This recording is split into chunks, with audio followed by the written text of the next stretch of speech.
ഇന്ന് ഞങ്ങളുള്ളത് കന്യാകുമാരിയിലാണ്. വിവേകാനന്ദ പാറയിൽ നിന്ന് തിരുവള്ളൂർ സ്റ്റാച്യുവിലേക്ക് 77 മീറ്റർ നീളത്തിൽ കടലിനു കുറുകെ നിർമ്മിച്ച ഇന്ത്യയിലെ ആദ്യത്തെ കണ്ണാടിപ്പാലം കാണാൻ വേണ്ടിയാണ് കന്യാകുമാരിയിലേക്ക് എത്തിയത്. അതിരാവിലെ തന്നെ നല്ല ക്യൂ ആണ്. കുറച്ച് സമയം കഴിയുമ്പോഴേക്ക് ആളുകളുടെ എണ്ണം കുറയുമെന്ന് കരുതി ബീച്ചിന്റെ സൈഡിൽ പോയി ചായയൊക്കെ കുടിച്ച് വന്നപ്പോഴേക്ക് ക്യൂ നമ്മളെ കണ്ണെത്താ ദൂരത്തോളമായി. ആ ക്യൂവിൽ കണ്ട തൂത്തുക്കുടിയിൽ നിന്നത്തെ ഒരു ഫാമിലിയോട് കാര്യങ്ങൾ സംസാരിച്ച് അധികം പുറകിലല്ലാത്തൊരു സ്ഥലത്ത് ഞങ്ങളും അവരോടൊപ്പം ക്യൂവിൽ കയറി. ഗ്ലാസ് ബ്രിഡ്ജ് കാണാൻ വരുന്നവർ പ്രധാനമായിട്ട് നേരിടുന്ന ഒരു പ്രശ്നമാണ് ഇവിടുത്തെ ക്യൂ. മണിക്കൂറുകളോളം നീളുന്ന ക്യൂ ആണ്. ഇതാണ് നമ്മൾ ഗ്ലാസ് ബ്രിഡ്ജിലേക്ക് പോകുന്ന ബോട്ട് സർവീസിന്റെ എൻട്രൻസ്. ഇതാണ്. ഇവിടെയും കുറച്ച് സമയം നമ്മൾ ക്യൂ നിൽക്കേണ്ടി വന്നു. പുറത്തെ ക്യൂ ഒക്കെ കഴിഞ്ഞ് അകത്തേക്ക് കയറി. അകത്താണെന്നുണ്ടെങ്കിൽ പുറത്ത് എത്രയായിരുന്നോ അതിന്റെ ഇരട്ടി ക്യൂ ആണ് അകത്തും. രാവിലെ 8 മണി മുതലാണ് ടൂറിസ്റ്റുകളെ കടത്തിവിടുന്നത്. ഒരാൾക്ക് വരുന്ന ടിക്കറ്റ് ചാർജ് എന്ന് പറഞ്ഞു കഴിഞ്ഞാൽ നോർമൽ റേറ്റിലാണെന്നുണ്ടെങ്കിൽ 75 രൂപയും സ്പെഷ്യൽ റേറ്റ് ആണെന്നുണ്ടെങ്കിൽ 300 രൂപയാണ്. ഈ കാണുന്നതാണ് 300 രൂപ ടിക്കറ്റിലുള്ള ക്യൂ ആണ്. അവിടെയും നമുക്ക് കുറച്ച് സമയം ക്യൂ നിൽക്കേണ്ടി വരും. എങ്കിലും ഈ 75 രൂപ ടിക്കറ്റിലാണ് അധികം ആളുകൾ. 5 വയസ്സിന് താഴെയുള്ള കുട്ടികൾക്ക് ഫ്രീ ആണ്. ഈ ടിക്കറ്റ് എടുത്തു കഴിഞ്ഞാലും പിന്നെയും കുറച്ച് സമയം നമ്മൾ ഇവിടെ നിൽക്കേണ്ടി വരും. ഓരോ സെക്ഷനായിട്ടാണ് ഒരാളുകളെ അകത്തോട്ട് കടത്തിവിടുന്നത്. ഞങ്ങൾ ഏകദേശം ഒരു 2 മണിക്കൂറിൽ കൂടുതൽ ക്യൂ നിൽക്കേണ്ടി വന്നു. നിങ്ങൾ കണ്ണാടിപ്പാലം കാണാൻ വേണ്ടി കന്യാകുമാരിയിലേക്ക് വരിക എന്നുണ്ടെങ്കിൽ മാക്സിമം രാവിലെ തന്നെ എത്തുക. അതുപോലെ തന്നെ ഈ ക്യൂ തുടങ്ങുന്ന ഭാഗത്ത് വന്ന് ക്യൂവിൽ നിൽക്കുക. കാരണം ഇത് ഓപ്പൺ ചെയ്യുന്ന സമയത്ത് എന്ന് പറഞ്ഞു കഴിഞ്ഞാൽ ഈ ബോട്ടുകൾ ഒരുമിച്ച് സർവീസ് തുടങ്ങുന്നത് കാരണം ഒരുപാട് പേര് ആദ്യ സമയത്ത് അവർ അകത്തേക്ക് കയറ്റി വിടും. പിന്നെ എന്ന് പറഞ്ഞു കഴിഞ്ഞാൽ ഈ വിവേകാനന്ദ പാറയിൽ പോയി ആളുകളെ ഇറക്കിയിട്ട് ഓരോ ബോട്ടുകൾ വരുന്നതിനനുസരിച്ച് മാത്രമേ അവർ ആളുകളെ അകത്തേക്ക് കയറ്റി വിടൂ. അതുകൊണ്ട് തന്നെ നമ്മൾ കുറേ സമയം ക്യൂവിൽ നിൽക്കേണ്ടി വരും. ലേഡീസിനെയും ജെൻസിനെയും സെപ്പറേറ്റ് ക്യൂ നിർത്തിയിട്ടാണ് അവർ ബോട്ടിലേക്ക് കയറ്റുന്നത്. അവിടെ തന്നെ ലൈഫ് ജാക്കറ്റുകൾ വെച്ചിട്ടുണ്ട്. അപ്പോൾ അതെല്ലാം എടുത്ത് ധരിച്ചിട്ട് വേണം. ഇനി 10 മിനിറ്റോളമാണ് ബോട്ട് യാത്ര വരുന്നത്.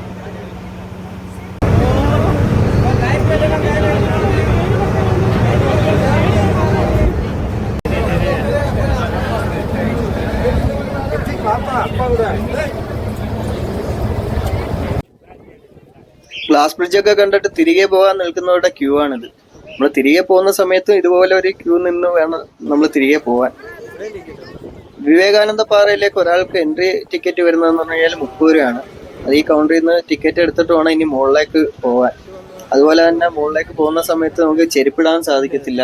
അപ്പൊ ഏതെങ്കിലും ഭാഗത്ത് ചെരുപ്പുകൾ സേഫായിട്ട് ഒതുക്കി വെച്ചിട്ട് വേണം മുകളിലേക്ക് പോകേണ്ടത്.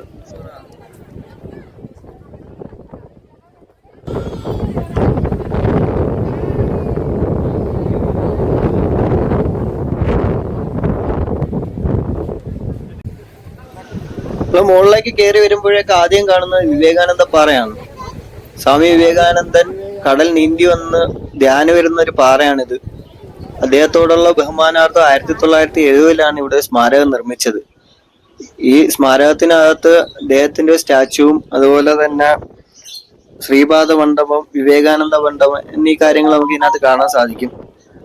ഇതിനകത്തേക്ക് ക്യാമറ അലൗഡ് ഇല്ല.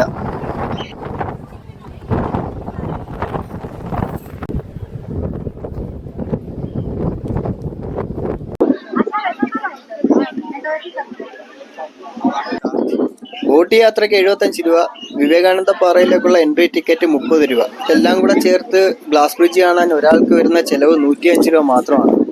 മറ്റുള്ള ടൂറിസ്റ്റ് കേന്ദ്രങ്ങളെ അപേക്ഷിച്ച് ചെറിയൊരു പൈസ മാത്രമേ ആവുന്നുള്ളൂ. അതുകൊണ്ട് തന്നെ ഫാമിലിയൊക്കെ ആയിട്ട് ഒരു ലോ ബഡ്ജറ്റിൽ നമുക്ക് ഇതൊക്കെ വന്ന് കണ്ടുപോകാൻ സാധിക്കും. ഇത് മാത്രമല്ല, നിരവധി കാര്യങ്ങളുണ്ട് കന്യാകുമാരിയിൽ. കന്യാകുമാരിയുടെ ഫുൾ വീഡിയോ ഞാൻ നേരത്തെ ചെയ്തിട്ടുണ്ട്. അതിന്റെ വീഡിയോയുടെ ലിങ്ക് ഞാൻ ഡിസ്ക്രിപ്ഷനിൽ കൊടുത്തേക്കാം. അതും കൂടെ ഒന്ന് കണ്ടു നോക്കുക.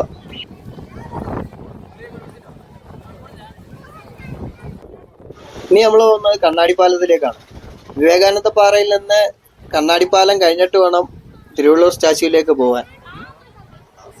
ഇപ്പൊ ഈ സമയത്ത് പ്രധാനമായിട്ട് ആളുകൾ ഇതൊന്നുമല്ല, കണ്ണാടിപ്പാലം കാണാൻ വേണ്ടി മാത്രമാണ് ഇവിടത്തേക്ക് വരുന്നത് തന്നെ. അതുകൊണ്ട് തന്നെ ഈ കണ്ണാടിപ്പാലത്തിൽ നല്ല തിരക്കാണ്.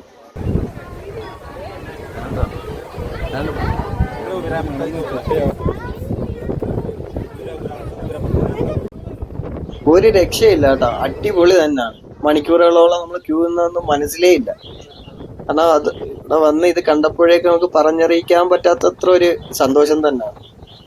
ഈ വീഡിയോയിൽ നിങ്ങൾക്ക് എത്രത്തോളം ഇതൊരു ഭംഗിയായിട്ട് തോന്നുന്നു അറിയുന്നില്ല, പക്ഷെ ഇത് നേരിട്ട് കാണാൻ നമുക്ക് പറഞ്ഞറിയിക്കാൻ പറ്റില്ല അതിന്റെ ഭംഗി എത്രത്തോളം ആണെന്ന്. അല്ലെങ്കിൽ നടന്നു പോകുന്ന സമയത്തൊക്കെ എന്ന് പറഞ്ഞാലുണ്ടല്ലോ, അതൊരു വല്ലാത്തൊരു ഫീൽ തന്നെയാണ്. 137 അടി ഉയരത്തിലാണ് കണ്ണാടിപ്പാലം നിർമ്മിച്ചിരിക്കുന്നത്. അതുപോലെ തന്നെ 77 മീറ്റർ നീളവും 10 മീറ്റർ വീതിയുമാണ്. തമിഴ്നാട് ടൂറിസത്തിന് ഈ കണ്ണാടിപ്പാലം നല്ലൊരു മുതൽക്കൂട്ട് തന്നെ ആയിരിക്കും. കാരണം തമിഴ്നാട് ടൂറിസ്റ്റ് സ്പോട്ടുകളിൽ ഒരു പ്രധാന സ്ഥലമായിട്ട് ഈ കണ്ണാടിപ്പാലം മാറും എന്നുള്ള കാര്യത്തിൽ സംശയമൊന്നുമില്ല. അത്ര മനോഹരമായിട്ടാണ് ഇതിന്റെ നിർമ്മാണമൊക്കെ.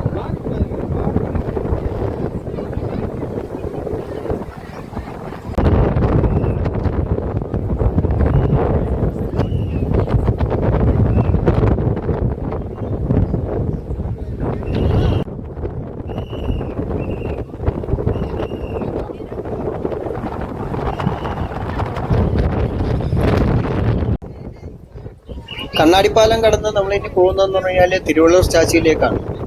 10 വർഷത്തോളം എടുത്ത് ഏകദേശം 133 അടി ഉയരത്തിലാണ് ഇത് നിർമ്മിച്ചിരിക്കുന്നത്.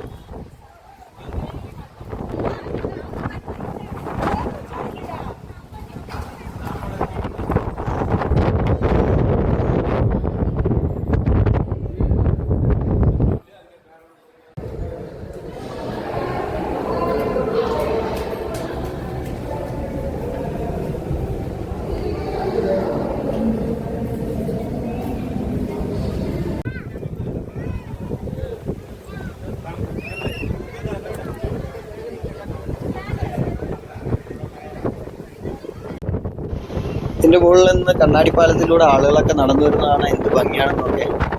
അപ്പൊ നിങ്ങളും കണ്ണാടിപ്പാലമൊക്കെ കാണാൻ കന്യാകുമാരിയിലേക്ക് വരിക. കൊല്ലത്തുകാർക്കൊക്കെ ആണെന്നുണ്ടെങ്കിൽ വളരെ ചുരുങ്ങിയ ചെലവ് മാത്രം മതി കന്യാകുമാരിയിലേക്ക് എത്താൻ. അപ്പൊ ഞങ്ങളിവിടുന്ന് ഇത്തിരി മടങ്ങുകയാണ്. ആ വീഡിയോ ഇഷ്ടപ്പെട്ട് കഴിഞ്ഞാൽ ചാനൽ മറക്കാതെ ഒന്ന് സബ്സ്ക്രൈബ് ചെയ്യുക, ലൈക്ക് ചെയ്യുക, കമന്റ് ചെയ്യുക. അടുത്തൊരു നല്ലൊരു വീഡിയോയുമായി നമുക്ക് വീണ്ടും കാണാം.